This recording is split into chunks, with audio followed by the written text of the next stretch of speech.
여러분 안녕하십니까? 11월 18일 월요일 아침 뉴스투데이 경남 출발하겠습니다. 오늘의 주요 뉴스입니다. 3.1운동 100주년을 맞아 하동에서는 독립운동가의 한글 비석과 하동 대한독립선언서의 국가문화재 등록이 추진되고 있습니다. 강석주 통영시장이 팀장들이 일을 하지 않는다고 질책한 지 열흘 만에 이례적으로 내년도 업무 보고를 팀장들에게 받아 배경에 관심이 쏠리고 있습니다. 요리할 때 쓰는 흰색 고무장갑을 수입할 때 식품의약품안전처 신고와 유해 성분 검사를 피할 수 있는 것으로 확인돼 대책이 필요한 것으로 나타났습니다. 수소 규제 자유특구로 지정된 울산 태화강에 수소 유람선 운항 가능성이 높아지면서 시민들의 관심도 커지고 있습니다. 3.1운동 100주년을 맞아 독립운동에 대한 선양 활동이 계속되고 있습니다. 하동에서는 재야사학자가 발굴한 독립운동가의 한글 비석과 하동 대한독립선언서의 국가문화재 등록이 적극 추진되고 있습니다. 신동식 기자가 보도합니다. 하동군 양보면 체육공원 주변에 세워진 이 지역 출신 독립운동가 김홍권 선생의 공훈비입니다. 공훈비 아래 작은 비석은 지난 1939년 그의 버시자 독립운동가인 김시평 선생이 김홍권 선생의 행적을 기리며 세운 한글 추모비입니다. 김홍권 선생은 상해 임시정부 등에서 활동한 공로로 지난 1990년 건국 훈장 애족장을 받았습니다. 한글을 이렇게 직접 쓸 수 있는 상황이 아니었던 상황이니까 그런 상황으로 한다면 당시에 만들어질 때에 한글로 썼다는 것 자체가 큰 의미가 있다. 하동구는 독립운동가의 행적이 한글로 적혀 국가문화재로 등록 보존할 가치가 충분하다고 보고 있습니다. 하동구는 지역에서 유일하게 독자적으로 만든 하동 대한독립선언서의 국가문화재 등록도 추진하고 있습니다. 하동 대한독립선언서는 지난 2015년 국가지정 기록물 제12호로 지정됐지만 아직 국가문화재로는 등록되지 않았습니다. 대신 서울에서 배포된 기미 독립선언서는 지난 2016년 국가문화재로 등록됐습니다. 하동 대한독립선언서는 현재 천안독립기념관에 기증된 상태로 천안시가 문화재 등록을 신청해야 합니다. 우리가 이제 서류를 다 만들어 가지고 천안시에다가 이제 보냈기니까 천안시에서 문화재청에다가 전달을 해달라. 독립선언서가 문화재로 될 수 있게끔 좀 협조를 해달라 요청을 해놨거든요. 국가문화재 등록 신청 결과는 통상 1년 안에 나옵니다. 제야 사학자와 지방자치단체가 힘을 모은 덕분에 잊혀졌던 지역 독립운동의 역사들이 새롭게 발굴되며 다시 살아나고 있습니다. MBC 뉴스 신동식입니다. 강석주 통영시장이 내년도 업무 보고를 팀장들에게 받고 있습니다. 보통 국장이나 과장들이 하는 업무 보고를 팀장들에게 시키는 건 이례적인데요. 팀장들이 일을 하지 않는다고 질책한 지 열흘 만입니다. 이 소식은 부정석 기자가 보도합니다. 강석주 통영시장과 문화예술가 팀장들이 한자리에 모였습니다. 내년도 팀별 업무 보고와 민원 행정을 발굴하기 위해서입니다. 추진 계획 부분에 절차 이런 거 한번 이야기해 보세요. 내년 4월 중에 그 향후부에 지정성이 신청하게 되면 준비위원회를 구성하여 재단 목적에 맞게 갈 수 있도록. 강 시장이 팀장이 일을 하지 않는다고 질책한 지 열흘 만으로 국과장을 배제한 채 36개 부서 팀장 161명이 닷새 동안 시장에게 직접 보고를 이어갑니다. 실제로 일 안 하는 팀장들을 체근하는 동시에 그 윗선인 국과장을 겨냥한 포석이란 해석이 나옵니다. 그동안 통영시청 안팎에서 강 시장의 조직 장악력이 떨어진다. 선출직 시장과 오랜 연차의 국과장 간의 알력이 심하다는 뒷말이 무성했습니다.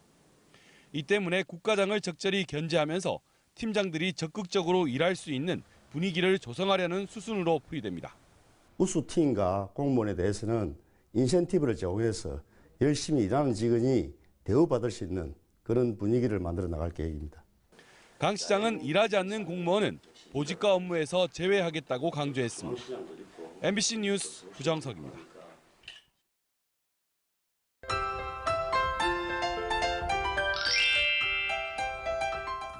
현재 경남 지역에는 산발적으로 비가 내리고 있습니다. 경남 서부 지역에는 소강 상태를 보이는 곳도 있는데요. 이 비는 오늘 오전 중 대부분 그칠 것으로 보입니다. 오전까지 예상되는 비의 양은 5mm 내외로 많지 않겠습니다.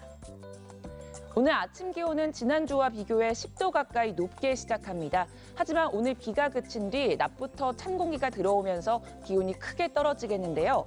여기에 바람도 강하게 불면서 체감 온도가 뚝 떨어지겠습니다. 현재 통영과 거제에는 강풍주의보가 발효 중인데요. 이 강풍특보는 오늘 늦은 오전에 해제될 것으로 보입니다. 위성 영상입니다. 오늘 흐린 날씨를 보이면서 비가 오는 지역은 도로가 미끄럽고 가시거리가 짧습니다. 교통안전에 특히 유의해 주시길 바랍니다. 오늘 아침과 낮의 기온차가 크지 않습니다. 아침 기온부터 보시면 밀양 12도, 창원 12도에서 시작하고요. 낮에는 창원 14도, 양산 16도까지 오르겠습니다. 서부 지역 보시면 거창 10도, 진주 11도에서 시작합니다. 낮에는 진주 14도, 합천 12도까지 오르겠습니다. 바다의 물결은 최고 5m까지 매우 높고 거세게 일겠습니다. 전 해상에는 풍랑주의보가 발효 중입니다. 내일부터 아침 기온이 뚝 떨어지면서 쌀쌀해지겠습니다. 건강관리 잘해주시길 바랍니다. 날씨 정보였습니다. 요리할 때 쓰는 흰색 고무장갑 아시나요? 요리하는 영상, 일명 쿡방에서 많이 보셨을 텐데요. 이 장갑을 수입할 땐 식품의약품안전처에 신고하고 유해 성분 검사를 받아야 하는데 마음만 먹으면 검사 없이 몰래 수입할 수 있는 것으로 확인됐습니다. 임선은 기자입니다. 한 인터넷 BJ가 흰색 고무장갑을 끼고 요리를 하는 모습입니다. 합성 고무, 니트릴, 라텍스로 만들어진 요리용 장갑으로 일반 고무장갑보다 열과 불에 강한 데다 최근엔 위생 문제로 이 장갑을 이용하는 소비자가 늘고 있습니다.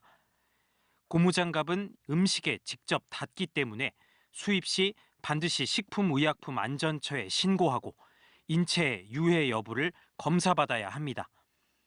부산 본부세관이 이 절차 없이 중국산 고무장갑 6천만 장, 시가 24억 원어치를 들여온 A업체를 적발했습니다. 이 업체는 지난 2015년 11월부터 올해 8월까지 4년 가까이 장갑을 수입하면서 식약처 검사를 단 한 차례도 받지 않은 걸로 확인됐습니다. 식약처의 인체 유해성 검사가 수입업체로부터 신고를 받아야만 진행되는 구조기 때문입니다. A업체처럼 신고를 하지 않는다면 얼마든 유해성 검사를 피해서 수입을 할 수 있습니다. 모든 보세 창고를 매일 순찰을 돌면서 확인하기가 어렵잖아요. 현장 나가가지고 물품 검사하는 비율 자체가 3% 정도밖에 안 되는데. 세관은 A업체를 수입식품법 위반 기소 의견으로 검찰에 넘기고 식약처는 문제의 고무장갑을 모두 수거해 폐기하기로 했지만 뒷북 행정이란 비판을 피하긴 어려워 보입니다. MBC 뉴스 임선응입니다. 울산이 수소규제 자유특구로 지정되면서 수소유람선의 운항 가능성이 높아지고 있습니다.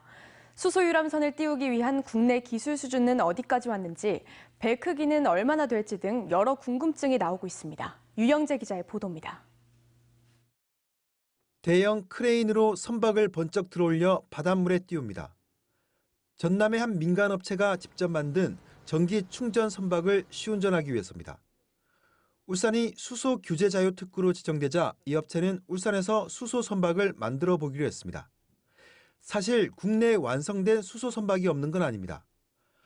부산의 한 중소기업이 지난 2015년 50인승 수소 선박을 만들었지만 시운전만 하고 4년째 선착장에 발이 묶여 있습니다. 이유는 선박에 수소를 충전할 수 있는 관련 법규 등이 없기 때문입니다. 현행 고압가스안전관리법은 수소 충전은 자동차만 가능하다고 한정하고 있습니다. 반면 수소 특구로 지정된 울산에선 각종 규제가 풀려 선박에 수소를 충전할 수 있고 선박용 수소 충전소 건립도 가능해졌습니다. 태화강에 수소 유람선이 뜰 수 있는 조건들이 하나둘씩 갖춰지고 있는 겁니다. 수소 연료전지를 적용한 소형 선박의 제작, 운항, 충전에 대한 사업화의 길이 열렸습니다. 하지만 현재 운행되는 550톤급 고래바다 여행선 정도 크기의 수소 유람선 도입은 힘들 전망입니다.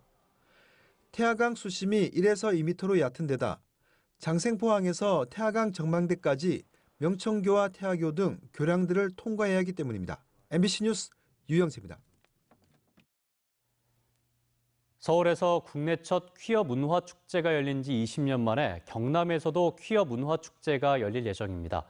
서울뿐 아니라 지역에도 성소수자가 살고 있음을 알리기 위한 그들의 목소리, 소수 의견에서 담았습니다.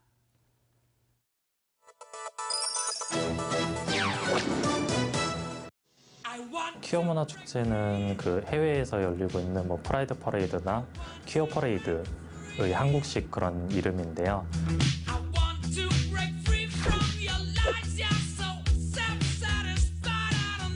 보통 이제 퀴어 문화 축제의 묘미라고 할 수 있는 부스 돌아다니면서 과시화가 덜 된 뭐 지향성에 대해서 알아볼 수 있는 팜플렛도 받아볼 수 있고 무지개 굿즈 살 수도 있고 공연도 한단 말이에요.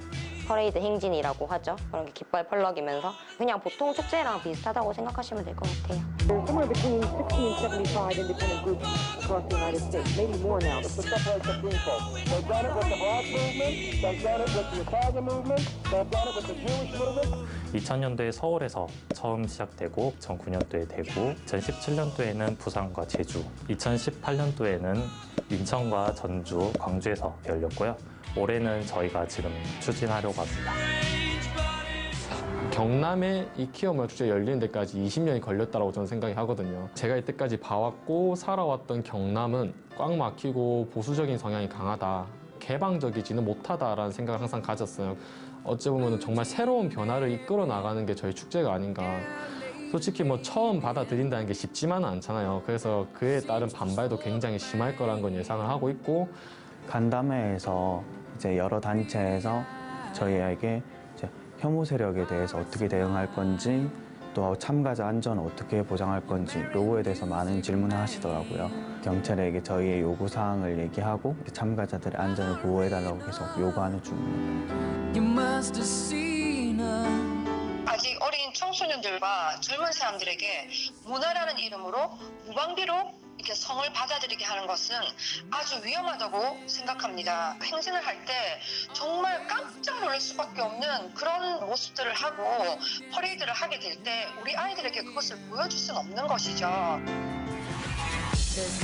작년에 처음으로 이제 서울 퀴어 문화 축제 친구하고 한번 가봤었거든요. 제일 좋았던 거는 내가 내 자신을 숨길 필요가 없다는 거. 당당하게 드러내고 일상생활에서 살아오던 뭐 차별, 혐오를 받지 않고 행복하게 있을 수 있다는 거. 그것만으로도 너무 행복했던 것 같아요. 그냥 그 순간에는. 이러한 축제를 그러면 우리 지역에서도 분명 내 옆에도 있을 거다. 우리 경남에도 있다. 말만 퀴어 문화 축제지 막 퀴어 당사자만 올 수 있어 이런 축제가 아니기 때문에 그냥 뭐 다들 힙합 축제도 가시고 막 락 페스티벌 많이 가시잖아요. 그것처럼 그냥 지역의 어느 축제로서 봐주시면 좋겠고, 퀴어 문화 축제라는 게 이제 시대의 흐름이라고 생각해요. 당연하게 받아들여져야 되는 거고, 저희는 그냥 존재할 뿐이기에 저희가 있으면 외치는 자리이기 때문에 그런 거부감 전혀 안 느끼셔도 되고, 그냥 축제 하나 재밌게 하네 이렇게 해서 봐주셨으면 좋겠습니다. 제1회 경남 퀴어 문화 축제는 11월 30일 경상남도 창원시 창원광장 남측대로 롯데백화점 옆 대로에서 진행이 되고요. 타임테이블 같은 경우에는 저희 공식 계정으로 업로드가 될 걸로 좀 예상하고 있습니다.